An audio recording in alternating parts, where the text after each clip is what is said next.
Welcome to day 10 of the 100-day FPGA series.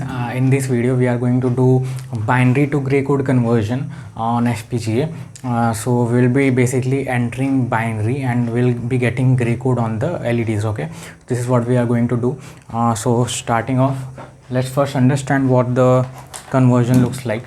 So from the digital electronics you might have learned that this is binary. What you basically do is you take the MSB bit and you directly do nothing to the MSB bit. This is gray. You do nothing to the MSB bit, and rest of you basically take these two and this is the XOR it. You will get the gray and do this only. Okay. Take the MSB bit and the next bit, take this bit and the next bit, and you will get gray code for the following bit. Okay, this is how gray code is basically computed. We'll do it in Verilog. So starting off, we'll fire up our notepad. So I've opened my notepad++ and go into new file, create binary to gray, and let's save it, binary to gray, and choose the file as Verilog, right? So starting off, we have module and binary to gray, and this is our module and module. So we are going to have the input. We'll put the input from the switches. So we are going to have 4 slide switches. So we'll take the input as, let's say, pin, and output will do gray. Okay, here what we'll do input and 3 down to 0 on pin, and output 3 down to 0 on gray. So currently, since we only have 3 or 4 bits, we can directly assign the bits, and otherwise if you have large number of bits, what you can do, you can use for loops. Okay, so let's use for loops right now, so that you can basically understand that as well. So here what I'm going to do for using for loops, I'm going to use always. I'm going inside the always block, and inside the always block I will write the for loop. So the for loop you can't really write outside like simply as a standalone block, because for loop needs to be inside something. So in here we are putting it inside always block. Okay, so here what I will do is for I equal to 0, I less than. So here let's think about the logic. What we are going to do, we are going to move in the for loop with the loop variable. We are going to go from let's say 0 to 3. So we'll move from 0 to 3, and every time what we are going to do, we are going to do I and XOR of I and XOR of I and I plus 1, right? So this will basically do XORing of 2 to will basically have gray, and will take the XOR of the 2 binary bits that is required, and we are traversing like this. So here also we need to traverse 1 less, because otherwise we are out of bounds, so we do not need to do that. So we have to do 2 here. So let's write it here. So here I will go from 0 to 2, and I equals to I plus 1, begin and end. Here what I'm going to write is gray of I is equal to binary of I XOR of binary of I plus 1.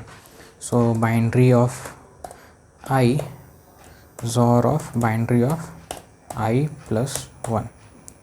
Okay, so this is gray of I is equal to binary of I XOR of binary of I plus 1, right? So we are going from here, only gray of 3 is left now, right? The last gray bit. So here MSB gray bit. So that I will do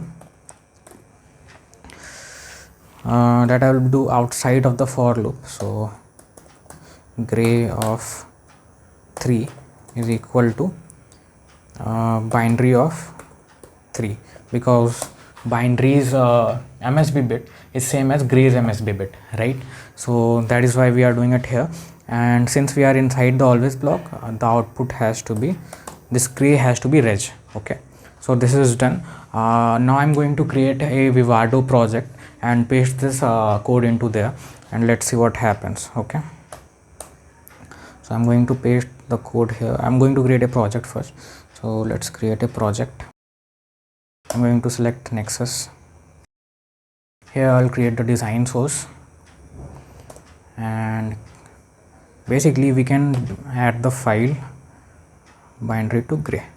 Okay, you don't need to create another file and paste it. You can directly add the file that is already there, and the source will basically, the path will be copied and it will be picked up from there. If you delete the file now from there, then you will have a problem because it won't be able to find the file. So yeah, so you take care, do not delete that file. So here is the file. We'll write the test bench now. Okay, create a new file,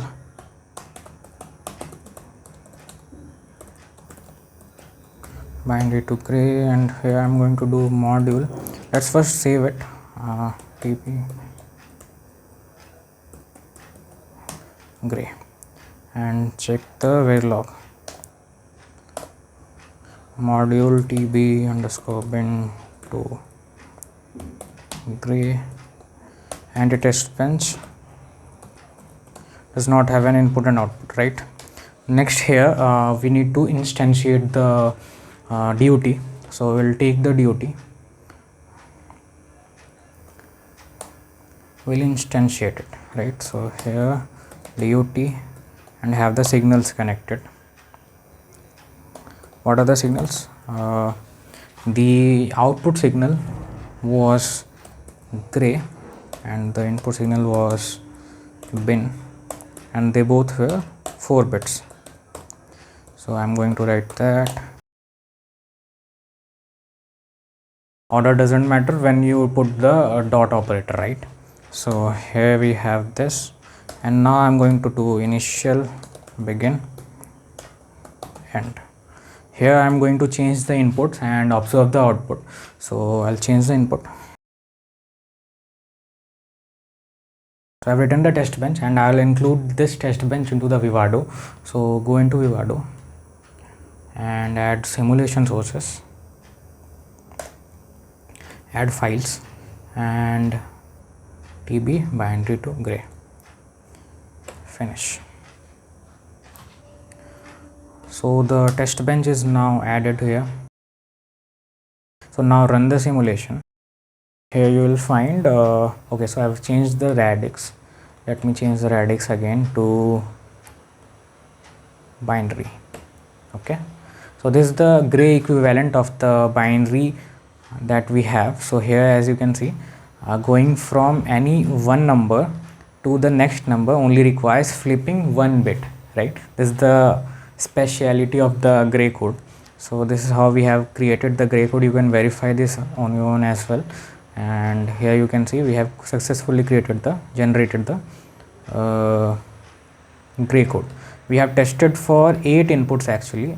We have 16, we should have 16 combination. Okay, so I made the changes and did the 4 bits now, and if I relaunch the simulation and now expand it, we see 16 different cases, right? So this is binary to gray conversion. Let's generate the bit stream and put it on the FPGA. So for generating the bit stream, the first step is you have to add the constraint file, right? So let's add the constraint file from the master HTC. We need 4 switches and 4 LEDs. 4 switches for inputting the binary value, and we need 4 LEDs for seeing the output of the gray output, right? So I'll take 4 LEDs, generate bit stream, and let's put this thing on FPGA. So as you can see, the bit stream generation is completed. Now I'll plug in my FPGA, and now I'll just upload the bit stream. Okay, so I've uploaded the bit stream, and now you can see here this is 000 0, and the gray is all zeros. This is 1, this is 2, this is 3, this is 4, and 5, 6. So you can see each of the consecutive digits are basically only one bit apart. This is the speciality of the gray code, right? So here you can basically enter anything and you can test, you can get the gray output for the binary input, right? So basically we have implemented binary to gray converter on the FPGA. Okay, so we have implemented the binary to gray code converter on our FPGA on day 9. So implement this on your FPGA as well and verify everything, and do the Testbench verification as well, because that is a good habit to do verification before you upload things on FPGA. It's always nice to basically check whether the design is working correctly or not, right? So see you on day 10, see you on day 11, and thanks for watching.